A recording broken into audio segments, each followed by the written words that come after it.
എൻ്റെ ക്ലാസ്സിൽ പഠിച്ചിരുന്ന ഒരു കുട്ടി, ഞാൻ 1ാം ക്ലാസ്സിലാണ് പഠിപ്പിച്ചിരുന്നത്. അപ്പം എൻ്റെ ക്ലാസ്സിൽ പഠിച്ചിരുന്ന ഒരു കുട്ടി ക്ലാസ്സിലിരുന്നിട്ട് മാസ്റ്റർബേഷൻ ചെയ്യണ്ടായി. Hi all, welcome.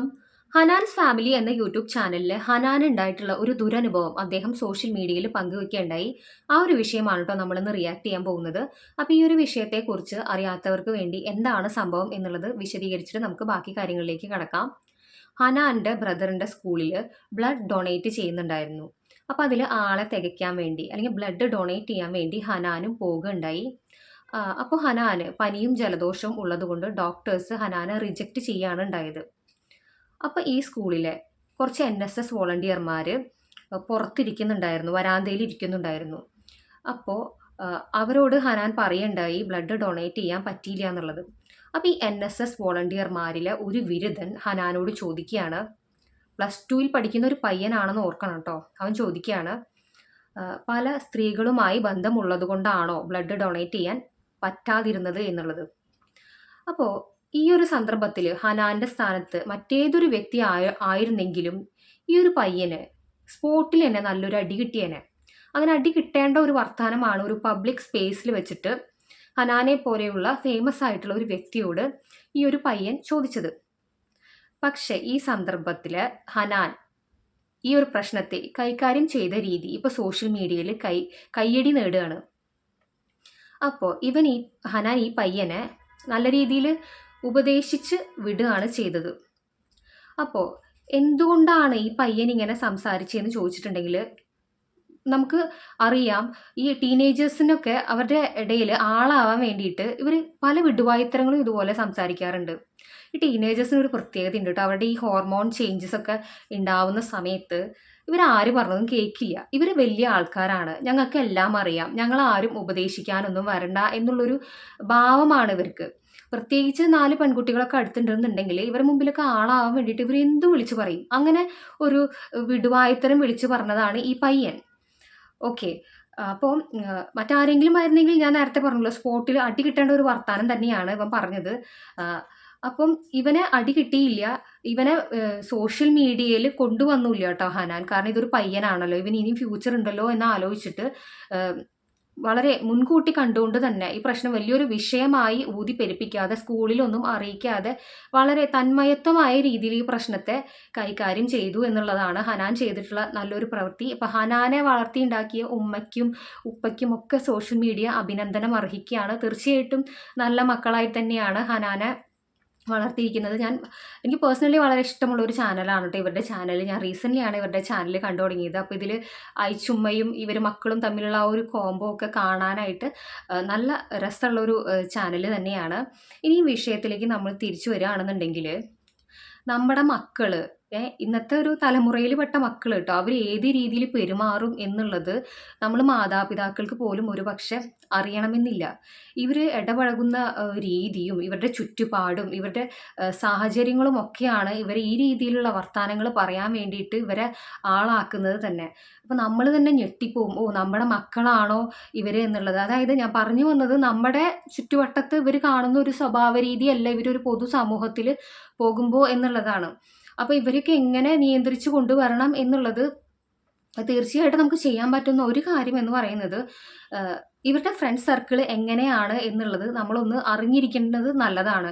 ഇവരുടെ ഏത് രീതിയിലുള്ള കൂട്ടുകെട്ടാണ്, അവർ അവിടെ എന്തൊക്കെ ചെയ്യുന്നുണ്ട് എന്നുള്ളത് നമ്മളൊന്ന് അറിഞ്ഞിരിക്കാൻ ശ്രമിക്കുക.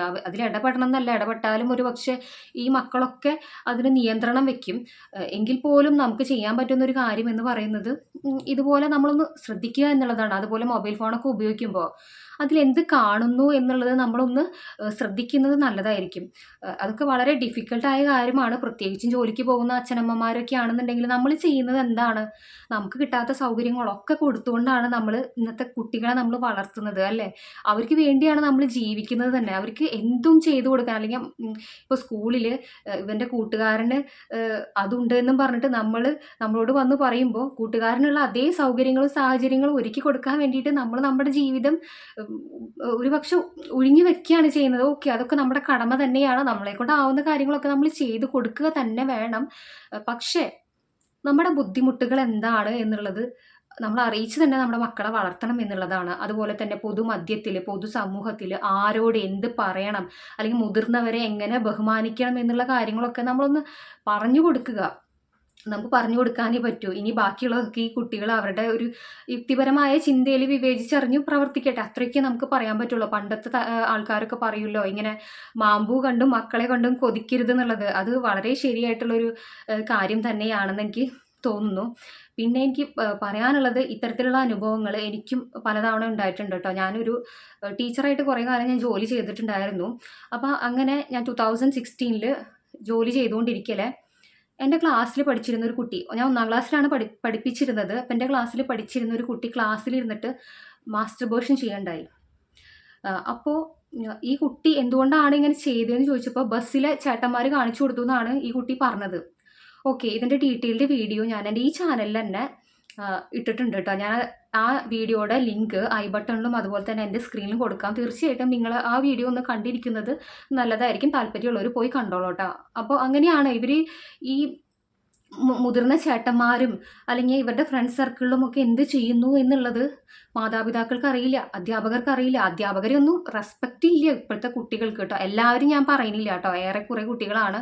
നല്ല രീതിയിൽ സംസാരിക്കുന്ന വളരുന്ന മക്കളും ഉണ്ട്. അതുകൊണ്ട് എല്ലാ പുതുതലമുറയിലുള്ള കുട്ടികളെയും ഞാൻ ഈ രീതിയിൽ പറയുന്നില്ല. കാരണം നമ്മുടെ കാലഘട്ടത്തിലും ഇതുപോലെ തന്നെ നമ്മുടെ മുതിർന്നവർ പറയാറുണ്ട്.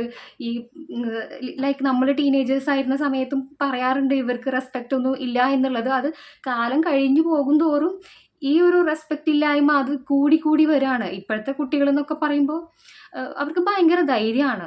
ആരോടും എന്ത് വേണമെങ്കിലും പറയാം എന്നുള്ള ആ ഒരു ധൈര്യമാണ്. അവർക്ക് എവിടെയും ഒരു ബൗണ്ടറി ഇല്ല. അപ്പം ഇതെൻ്റെ ഒരു അനുഭവമാണ് കേട്ടോ. ഇനി രണ്ടാമത്തെ അനുഭവം പറയുകയാണെന്നുണ്ടെങ്കിൽ, ഞാൻ ബഹ്റിനിലാണ്. കേരള സമാജത്തിൽ നവരാത്രിയോടനുബന്ധിച്ച് പ്രോഗ്രാം ഉണ്ടായിരുന്നു. ആ പ്രോഗ്രാമിന് ഞാനും എൻ്റെ ഹസ്ബൻഡും മോനും കൂടി പോവുമായിരുന്നു. അപ്പം സമാജത്തിൻ്റെ മുന്നിലെത്തിയ സമയത്ത്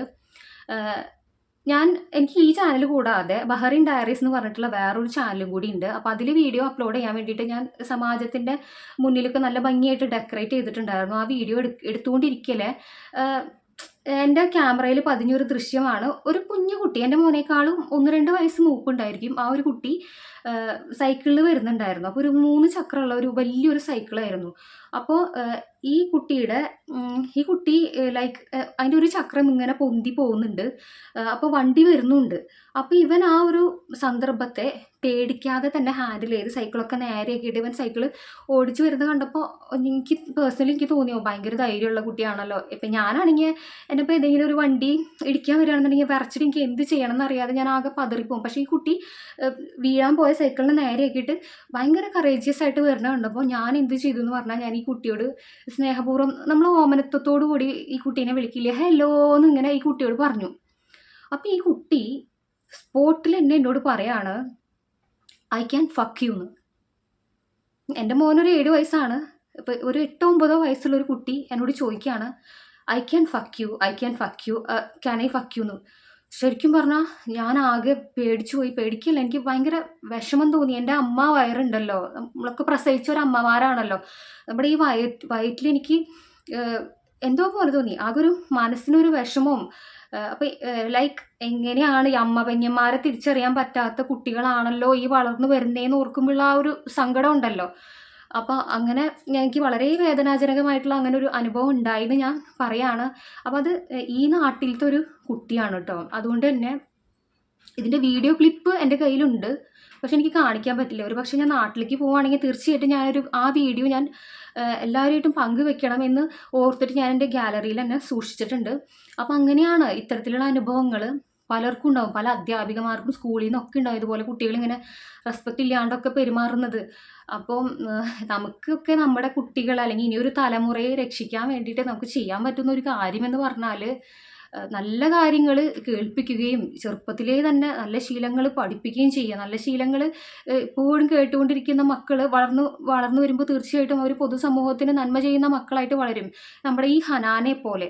ഓക്കെ, ഹനാൻ ചെയ്തിട്ടുള്ളൊരു പ്രവൃത്തി എന്ന് പറയുന്നത് കയ്യടി നേടേണ്ട ഒരു കാര്യം തന്നെയാണ്. അപ്പം ഹനാനെ പോലെയുള്ള മക്കളെയാണ് നമ്മുടെ ഒരു വരും തലമുറയ്ക്ക് ആവശ്യമായിട്ടുള്ളത്. അപ്പം ഇത്രയൊക്കെയാണ് കേട്ടോ എനിക്ക് എൻ്റെ ഈ വീഡിയോയിൽ പറയാനുള്ളത്. പിന്നെ ഞാൻ വർക്ക് ചെയ്തിരുന്ന 1-2 സ്കൂളിൻ്റെ കാര്യം കൂടി ഒന്ന് പറഞ്ഞു വെക്കുകയാണ്. അപ്പം ഞാൻ ശ്രീരാമകൃഷ്ണ വിദ്യാനികേതൻ സ്കൂളിൽ വർക്ക് ചെയ്തുകൊണ്ടിരുന്ന സമയത്ത് ആ സ്കൂളിൽ നല്ല അടക്കും ചിട്ടയും കാര്യങ്ങളൊക്കെയുള്ള ഒരു സ്കൂളാണ് കേട്ടോ. അപ്പോൾ അവിടെ നിന്ന് പുറത്തു പോകുന്ന കുട്ടികളെയും ഞാൻ ശ്രദ്ധിച്ചിട്ടുണ്ട്. വളരെ റെസ്പെക്റ്റ്ഫുൾ ആയിട്ടുള്ള കുട്ടികളാണ്. കാരണം അവിടെ ശീലിപ്പിക്കുന്ന രീതി, അവിടുത്തെ പല കാര്യങ്ങളോടും എനിക്ക് വിയോജിപ്പുണ്ട് കേട്ടോ. അത് നമ്മൾ തുറന്നു പറയുകയാണ്. പക്ഷെ അവിടെ നിന്ന് പുറത്തു പോകുന്ന കുട്ടികളുണ്ടല്ലോ, തീർച്ചയായിട്ടും പൊതുസമൂഹത്തിന് നന്മ ചെയ്യുന്ന മക്കൾ തന്നെയാണ്, നല്ല റെസ്പെക്റ്റ്ഫുൾ ആയിട്ടുള്ള മക്കൾ തന്നെയാണ്.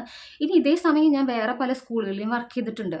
അപ്പോൾ അവിടെ നിന്ന് പോകുന്ന കുട്ടികൾ എന്ന് പറഞ്ഞാൽ ഈ തലതെറിച്ച പിള്ളേരെന്നൊക്കെ പറയില്ലേ, അങ്ങനെയാണ് ഈ പറഞ്ഞ പോലെ എവിടെ എന്ത് പറയണമെന്ന് അറിയാത്ത കുട്ടികൾ. അപ്പോൾ തീർച്ചയായിട്ടും നല്ല ചുറ്റുപാടിൽ വളരുന്ന കുട്ടികൾക്ക്, നല്ലത് കേട്ട് വളരുന്ന കുട്ടികൾക്ക് നല്ലൊരു ഫ്യൂച്ചർ ഉണ്ടാവും എന്ന് തന്നെയാണ് എനിക്ക് തോന്നുന്നത്. ഒരു പക്ഷേ ഈ ഒരു കുട്ടിയുടെ കാര്യം എടുക്കുകയാണെന്നുണ്ടെങ്കിൽ, ഇവനൊരു പക്ഷേ ഉപദേശിച്ചു വിടുന്നതിന് പകരം ഒരു അടി കൊടുക്കുകയാണെന്നുണ്ടെങ്കിൽ ഈ കുട്ടി തീർച്ചയായിട്ടും നാളെ ഭാവിയിൽ ഒരു പക്ഷേ ഈ ഹനാനോടുള്ളൊരു വൈരാഗ്യത്തിൻ്റെ പേരിൽ അല്ലെങ്കിൽ ഒരു പൊതുസമൂഹത്തിൻ്റെ ഇടയ്ക്ക് ഒരു ഗുണ്ടാ നേതാവായി വളരാൻ വരെ സാധ്യതയുണ്ട്.